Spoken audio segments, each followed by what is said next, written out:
All right, everybody, welcome back to the Dave Knows Wrestling Podcast. I am your host, David Lee. Surprise show!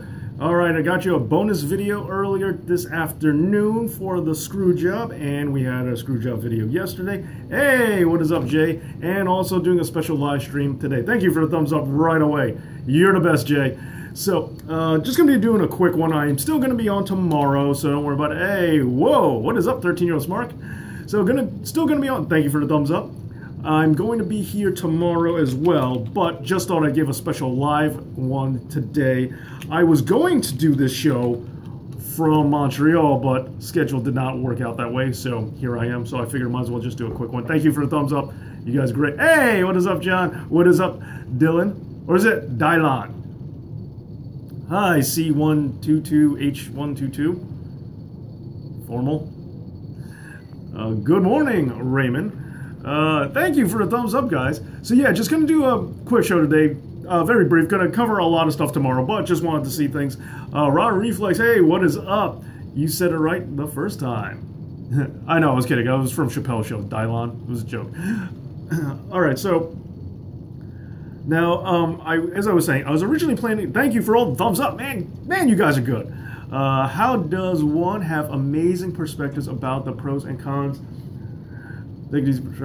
Pros and cons. Hey, wait. Never mind. About pros and cons. You're awesome. You're awesome. Thank you, DG. Okay. Forget it. Okay, so, all right. Okay, you're coming on during my girlfriend Rosemary's show. How dare you? I'm sorry. I apologize. It will be brief. It will be brief. How do you feel about BFG? Okay, so yeah, here's the thing.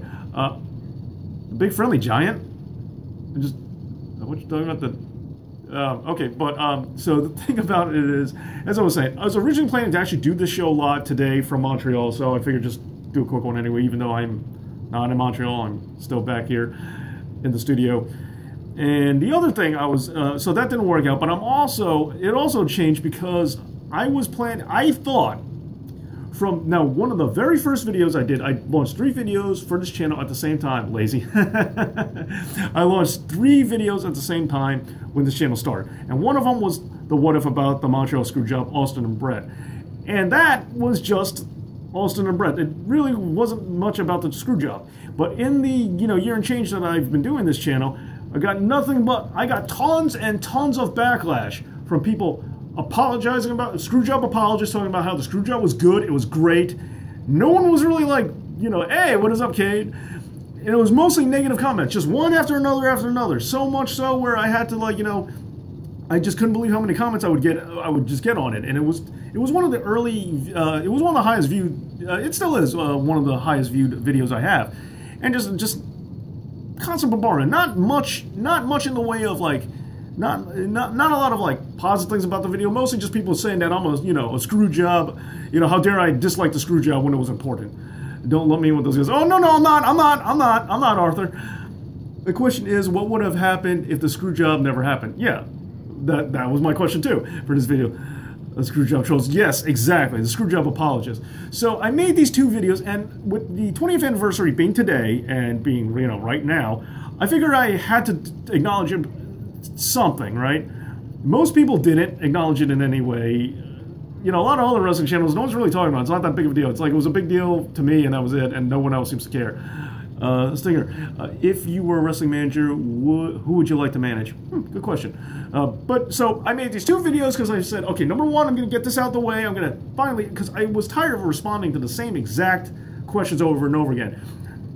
Always the same points, which is what I addressed in that video, and that video was like 16 minutes long, and I didn't intend for it to be that long. So I said, okay, finally, I'm going to get this out the way. I'm going to lay my stances with documented facts. Here you go. What do you think? It's just plain common sense. And now everyone's like, of course it was bad. It's obvious it was bad. Why did you make a whole video about it? So all those guys have disappeared. So I think that's funny. And also because of that, I figured have a live chat to talk with anybody right away so we can, smooth out these issues. Because I want this issue to be done. I'm not saying I'm never going to talk about the Screwjob again. I'm just saying that I figured I'm going to need 2 videos. I'm going to have to acknowledge if it is a work. I'm going to have to say my stance on it. And I'm going to do a live stream all just talking about, let's get this, just air this out once and for all. Turns out didn't really need to. So I'm just kind of doing this anyway. But you know, we'll talk in the live stream. We'll talk about all the crazy stuff that's been going on this week, because this week very heavy wrestling news. But you know, just want to stay on for a little. But I'll stay on for a little bit, you know, just because I was planning to anyway. So if I could manage anyone right now, who would I like to manage? Not Screwjob related, but yeah, I'll entertain that. Right now, I wouldn't mind. Because I'm such a huge Cesaro fan, I think I wouldn't mind being a mouthpiece for him. So I might have to go with that. Brett walks up to Vince, narrator voice. It was at this moment Vince knew.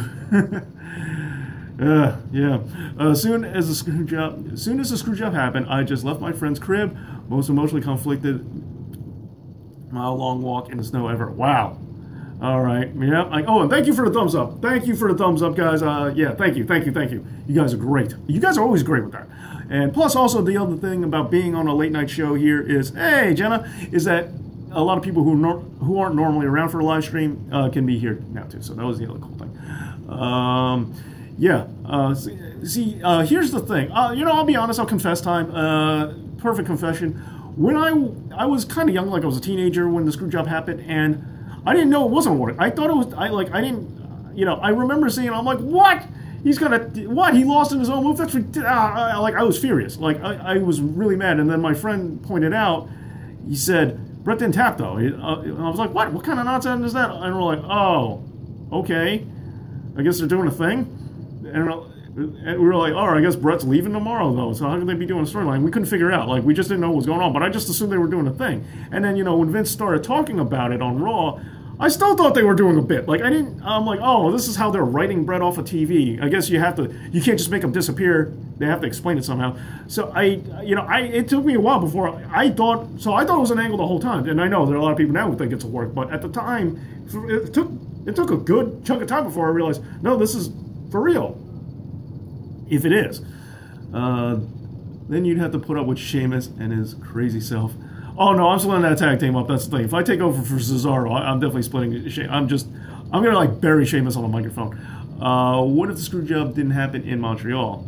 Like what, it happened in Texas or something? Montreal. Who's your? No, that's a tough question because my hatred of Shawn Michaels has been very well documented. But if I had to pick his best promo, I'm trying to think of the best actual mic work he's ever done. That's a tough one, especially for me. Hey Dave, so did you hear about WWE trademarking mixed match? I think it has to do with intergender matches. If they go, I want to talk about this tomorrow, and I probably will talk about it more in depth tomorrow. And no, I did not hear about that, Face Man. But if they do go ahead and do that, I just want to point this out, is that I made the video, the Monday Night Raw, talking about how intergender matches shouldn't be a big thing. And for those of you who don't know, that's scripted. That show is scripted. It's not real. Those are my thoughts that I'm writing. So I just want to point out, I think it's very interesting that right after I do that video, all of a sudden WWE starts doing the James Ellsworth Becky Lynch match. Just pretty interesting coincidences. All I'm going to throw out there. Just throwing it out there. But no, I didn't hear that. Thank you for the tidbit. Wasn't there one of those Attitude promos that featured Brett on it, right after? Yeah, there was he was still in the intro for the following night on Raw. He was still in the video package in the beginning. This one. His losing his smile was a good example of what kind of guy he is. Not wanting to do business. Very, very indicative of who he was. I wouldn't say it's a good promo, but it was indicative. If it happened on U.S. soil in Sean's hometown. Yeah, that's what I said, Texas. You want it in San Antonio, Texas, that the screw job happened there. But which way does it go? Does it still go the same way? I was 17 when it happened. I ordered a pay-per-view, and to me, it cut off right after the bell. I was clueless what happened until I got the internet instantly. Yeah, and that's the thing. Yeah, right, exactly. Yeah. There wasn't a lot of you could see a lot of what was going on, and me and my friends, we just I was with my cousin and my friend, and we all three of us were watching it, and we just didn't understand what happened. I just assumed it was a dumb storyline, a really badly done storyline. You see, I don't know if you're serious or not. Was it a good promo? Was it good that he got powerbombed by Sid? Because that was fine, but I don't know. I already knew in advance during this time I would go to the Yahoo Wrestling chats at the preview. See, I did not. I had really slow dial-up and a really slow computer, so I definitely didn't. I had one wrestling newsletter email that I subscribed to. Then I actually wrote for it, and I was still in high school when I wrote for it. That was the only time that was the only way I got wrestling news back then. So yeah, and they printed that like once a month. So I don't think I even knew then. I already knew during this time. Okay, I didn't start watching until 2002. And I have never seen the match that the Screwjob took place in. Should I watch it? No. I say no. Don't even bother. What do you guys think? Let him, weigh in. Hey, thank you for the thumbs up, guys. Weigh in on your verdict on whether or not you think it's worth watching, because I haven't rewatched it since. Yeah, you guys weigh in. Regarding females, the WWE has not signed Piper Niven. A shame. Have not signed Toni Storm. Shame. Have not signed Candice LeRae. Huge shame. Yes. Probably should have just read the whole sentence, but those, yeah, and because Toni Storm, Piper Niven, and Candice LeRae, those are my three. I thought you were like missing one of my favorites, but no, those are my three top favorites. Shayna Baszler they did get, and Mercedes Martinez I actually would like them to get too, but those are my top three. Oh, Tessa Blanchard I would love to get too. Same events, same outcome. Okay, Russo Screwjob, listen, bro.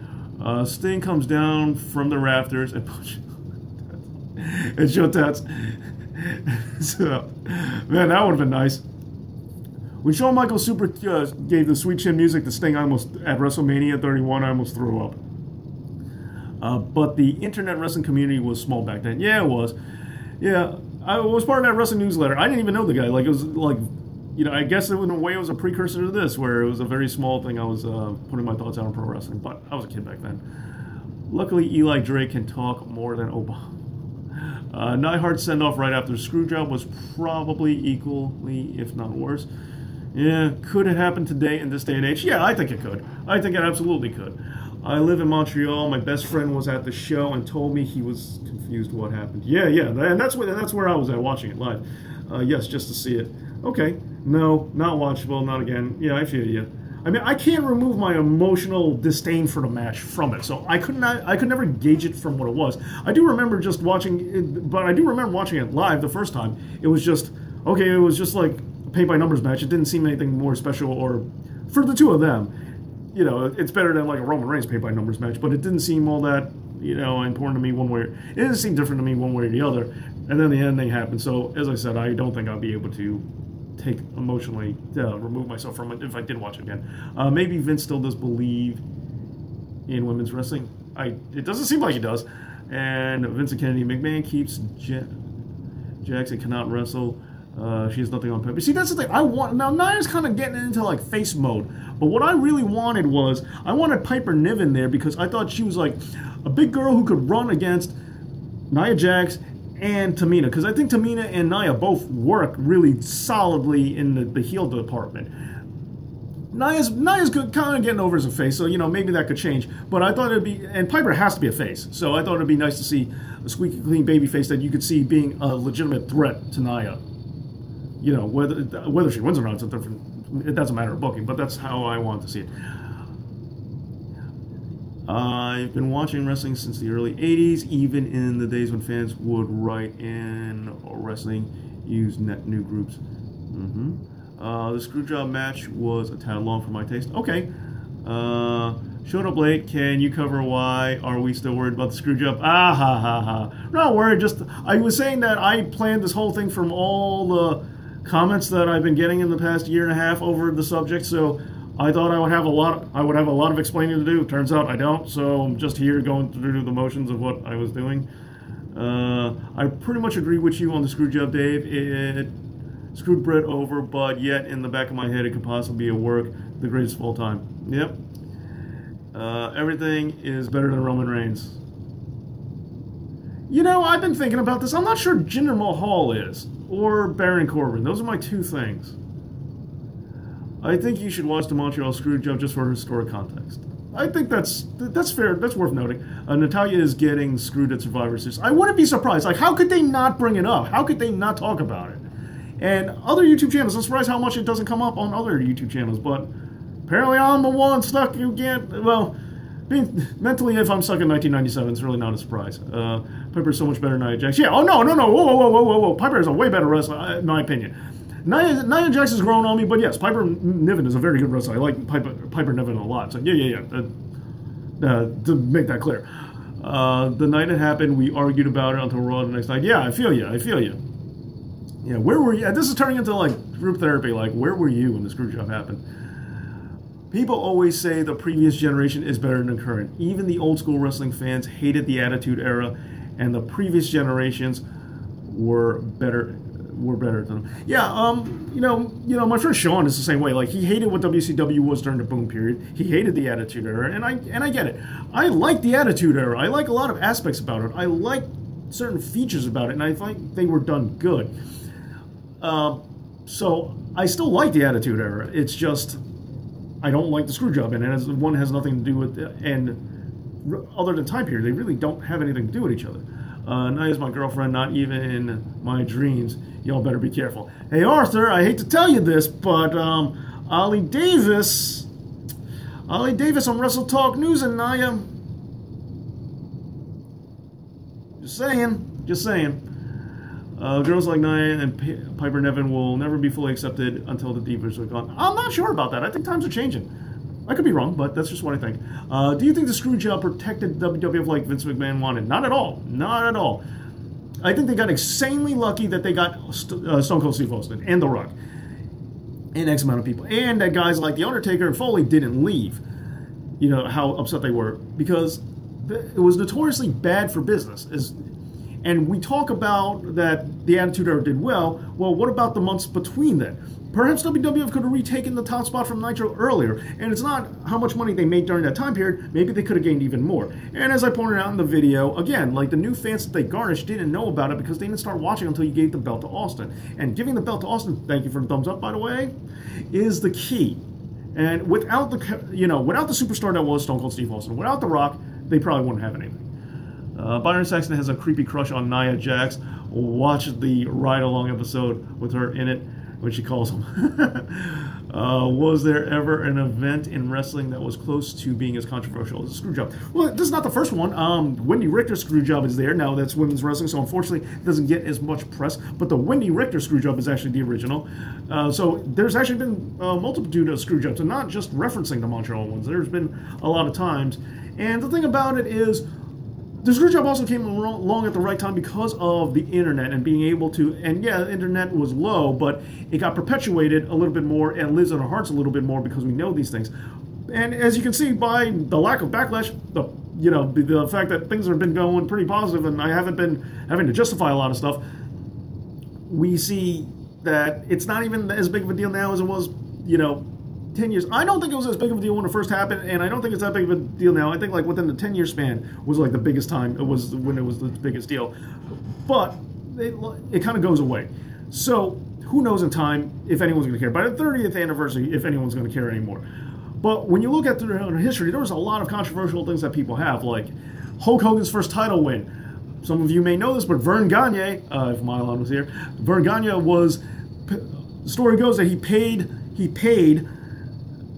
was offering money to Iron Sheik to break Hulk Hogan's leg because he knew that Hulk Hogan would shift things over to a bad state that he did not approve of, and that was allegedly a story. Arn Anderson and Sid, that's a story. In terms of real controversy, there's also Chris Benoit, Bruiser Brody's, unfortunately, the unfortunate incident with Bruiser Brody. There's a lot of things, so it depends on what you're really looking for. Why am I asking? Okay, hold on. Let me try to catch up. I've heard of it, and was Co still laugh at the curtain call when Gerald Briscoe almost shot them all? Jenna, Byron Saxton was on Ride Along twice. Why am I answering fan questions? I don't know. What up, Dave? Hey, what up? Clarence? Do you think Montreal's Screwjob could happen if WWE didn't massive cover? Do you think the Screwjob could happen if the WWE didn't massive cover up coming stars? Yeah, no, I think so. I've been drinking, sorry, Dave. That's cool. War Games, The Elite versus Shield versus New Day. Huh. I'm War Games. Just because I want to see War Games come back. The original Screwjob was in the 80s and it was also televised. Have you ever heard? Yeah, that's what we're talking about. we're talking about the Wendy Richter, the Screwjob. Yeah, so here's the thing. Cuz you're awesome. Which was worse, the Screwjob or the death of Benoit? Also Benoit's family. Yeah, that's worse. Yeah, real life death is bad. Is way worse. Yeah, way worse. Especially the fact that his family was taken in that too. Like we didn't. It like not just loss of one person, but it was multiple lives that we lost that day. So yeah, that's way worse. Byrne could have kept them if he didn't try to go half on every penny Hogan earned from Hogan. Yeah, feel ya. Arthur Saxon isn't physically in the episode, but Rick Grayson trying to call him like, okay, you can't compare. No, you can't. They're two different things. I'm just saying, like, when in asking about which controversy is there, that's, I mean, are you talking about a booking thing, or are you just talking about a thing in wrestling in general, real versus, like, what exactly, how do you define, like, what you're looking for? Bert's career would have lasted longer if he hadn't signed with WWE, keeping him in good shape for a lot of dream matches, Jericho Guerrero. If he hadn't signed with the WWE, Guerrero, eventually Benoit, maybe even Angle. Oh man, Angle Brett is like my number one dream match of all time. I mean, I'm not going to get it, but yeah. And on commentary would be Joey Styles, Bobby the Brain Heenan, and Dick Vitale. Starlin, you're awesome too. Okay, will Benoit, Dean Malenko ever get in the Hall of Fame? Well, Benoit, no, but Dean should. War Games versus 3 leaders of the Bullet Club versus Shield. Oh man, why can't we just combine them? I think Kevin Sullivan, Chris Benoit fight in WCW, and how it was a storyline, far worse. Okay, WCW story. He never would have gotten Goldberg. That would have been true. But a lot of people kind of forget that Brett's 20-year contract with the WWF would have been only looking to keep him wrestling actively, potentially for 3 years. He would have retired in 2000 anyway, the length of his WCW contract. The remaining 17, if I remember my years correctly, were supposed to be spent as an ambassador, WWE ambassador. So he might not have been wrestling either way. So that is something that I do keep in mind. See, there's tons of information about the Screwjob that I didn't cover in that one video. It was already 16 minutes long, but I could have kept going. Okay, in terms of what it meant on the impact of business, the Screwjob. I think the Screwjob impacted the business more. The reason I don't say Benoit is because Benoit, WWE was a primary game in town. TNA existed, sure, and Chikara was just starting up, but they didn't have as big of a. There wasn't. There was still New Japan, but it didn't affect things as much as like WWE was really, really dominant, and it only affected WWE. And what did they do as a result? They blocked Benoit, and they put up, the wellness policy and things like that. That was it. The Screwjob, on the other hand, changed a lot of things. It changed how business was done. It looked, people talked about it incessantly across multiple companies. It was we saw Brad and we saw Bulldog and we saw Anvil go to WCW. We saw things change. It changed things very much so. So I would say the Screwjob. Thoughts on Cody in the Indies? So the steel cage match, the Cow Palace. Yeah, I think it's good that he went to the Indies. I think it's great. Then again, who didn't Bruiser Brody screw? Wow, not what I meant by that. Hey, Harry. Do you think fans were happy because AJ won or because Jinder lost? I think a little from column A, from column B. I don't think we have to choose. I think it can be both. It was a great match, great night all together. Met a lot of stars. Cool. Congratulations, Danny in Oak Park. If Malenko had a personality, you think he would have had a chance at the world title? No, because he's still too small. He would have to be bigger. Did you see that Benoit tribute show? It only aired on... Yeah. Yo, no, I watched that, all right. I watched it. Alberto's Screwjob, Johnny Impact. Del Rio. Dave, what do you think about Jericho Omega? Can't wait. Very solid, very solid, very solid. We'll probably get more into that tomorrow. Do you think the Screwjob still would have happened with Owen Hart being around at the time? He was around at the time. He was there at the time, so I don't get the question. Hey, my dad was his biggest fan, and he said, who's an a-hole? What are your thoughts on ESPN Ric Flair 30? I haven't seen it. I'm glad that it's happening, but I haven't seen it. I'm not a fan of Mr. Del Rio. Might there be a real talk about him coming? Real talk? You talking about Mr. Direct? That's the name of his show. Maybe. What are your thoughts on ESPN? Chris Jericho still signed with WWE? No, he is not. In WWE, what is the line between wrestling and sport? As far as I'm concerned, it's not a sport. It could be. I think professional wrestling could be a sport. Oh, Bruiser Brody? Oh, okay. I think the professional wrestling, I did a video on it. I think professional wrestling could be a sport. I think it not in the way that people are thinking, but I think it's possible. The streets might need that honest promo of ever. Oh, the streets might need it. Thing is, I got like kayfabe signs and honest promos. It's weird because I got a lot of them lined up. Like there's a lot of. When I first started doing both of them, I was like, "What am I going to do next month? I don't have a lot of time." But now I've got like ideas piled up and piled up and piled up, and it's kind of, and especially like. And to get you the inside track, seeing the thing with the Baron Corbin one that blew up, because I had a different one in mind instead of Baron Corbin. And the reason I did Baron Corbin was because he, won the U.S. title. And I was mad, so I was like, strike while the iron's hot. Like when I did the Brock Lesnar one, I didn't know it was going to be a series. I just did Brock Lesnar because that was how I really thought about him. I honestly felt that way about Brock Lesnar at the time, and I just wanted to get those thoughts out. And then that video blew up, and it was one of my it was like the fastest rising video I ever had at that point. So I said, okay, this is the thing. I got to do more of them. And then it was like, who do I get? How do I follow this up? And I didn't know.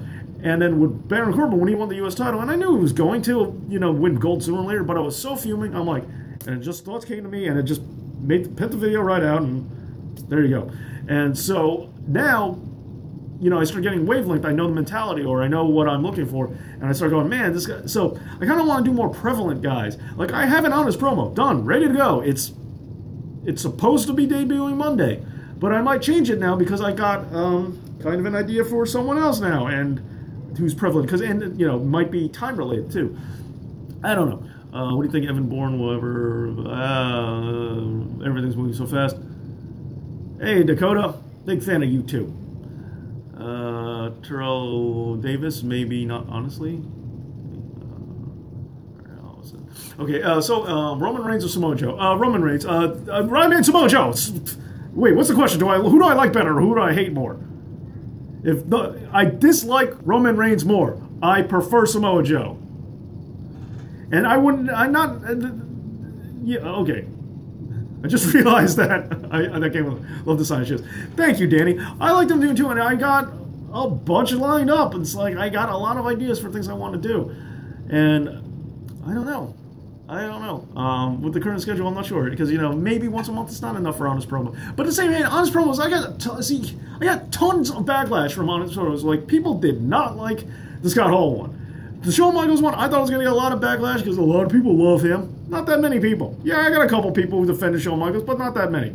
The Scott Hall one, I like Scott Hall. I like Scott Hall a lot. I'm a big Scott Hall fan. But Scott Hall, tons of people just jumping down my back on it. And not even for the reasons I thought. Like, I thought people was going to attack me because of, the alcoholism thing. And the only reason I thought that was okay is because Scott Hall makes jokes about it himself. If Scott Hall didn't joke on it, I wouldn't joke on it. I thought it was okay because Scott does it. And I know it's him doing it for himself, but I was just poking a little at it because Scott's done it so much worse than I have. So I thought it was okay. But tons of people just jumped down my throat on it, even though I really do like Scott Hall.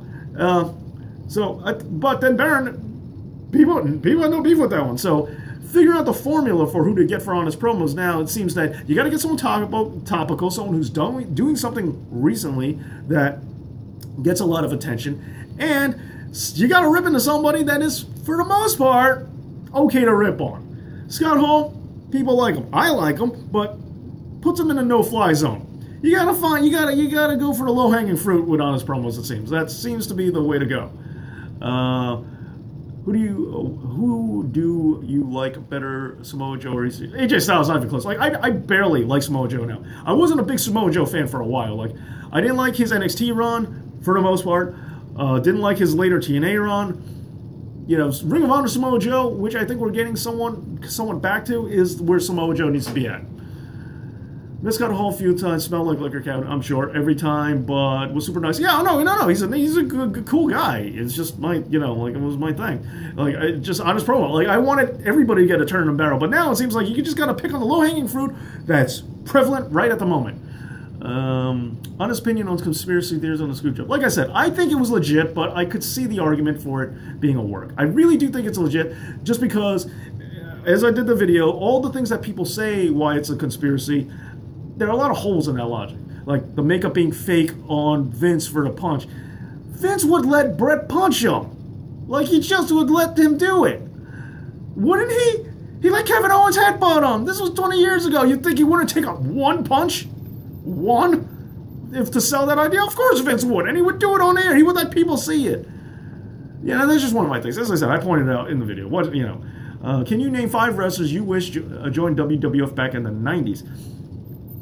If done right, Sting. I would have liked Sting to have been in there.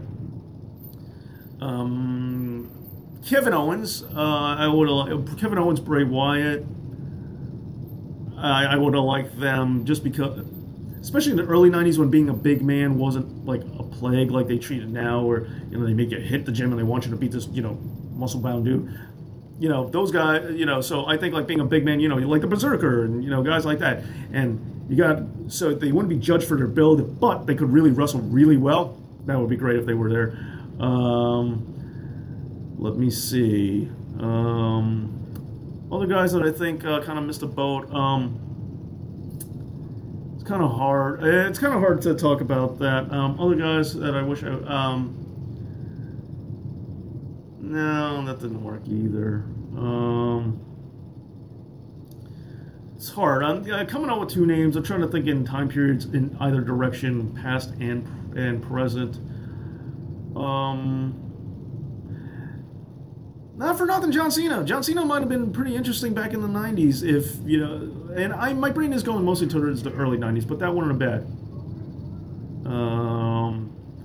I gotta think. There's gotta be another dude who would have been great in the Attitude Era that I'm just forgetting about.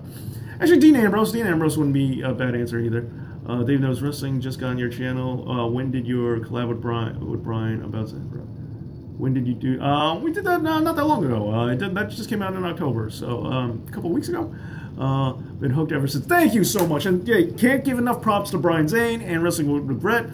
Thank you for being here, and thank you to BZ for the hookup. But thank you for being here, and I'm glad to hear it. Great positive support. Thank you very much. Just fantasy booking Rock versus Shawn. Why did we never get this match? The rumor goes, as the story goes, Rock hates Shawn Michaels, like with a passion, like just can't stand him, because Shawn Michaels talks smack about his grandmother. Like said, don't know what he said, but he said, one of the many things that point out that I'm not a big fan of him for. Okay, read my question above, Dave. All right, after that, I'm going to have to get going, though. If WWE brings back a match for a holographic 3D from similar how they brought back singers in concert, what wrestling match would you like to bring back? It's ridiculous. I don't know. Sting under, yeah, Kurt Angle, Brett. Do you think WWE should have brought back WCW, ECW, and make it like? Yes, I do. I actually think they should have. True that. Okay, so I'm gonna get out of here, guys. But don't worry, live chat tomorrow, usual time, right around 3:50. Can't wait to talk to you. Thank you for all the thumbs up, guys. Thank you for being here. Thank you for everything. I'll see you tomorrow. And seriously, thanks a lot for coming on this impromptu show. And as always, this has been Dave Knows. Thank you. Seriously, thanks.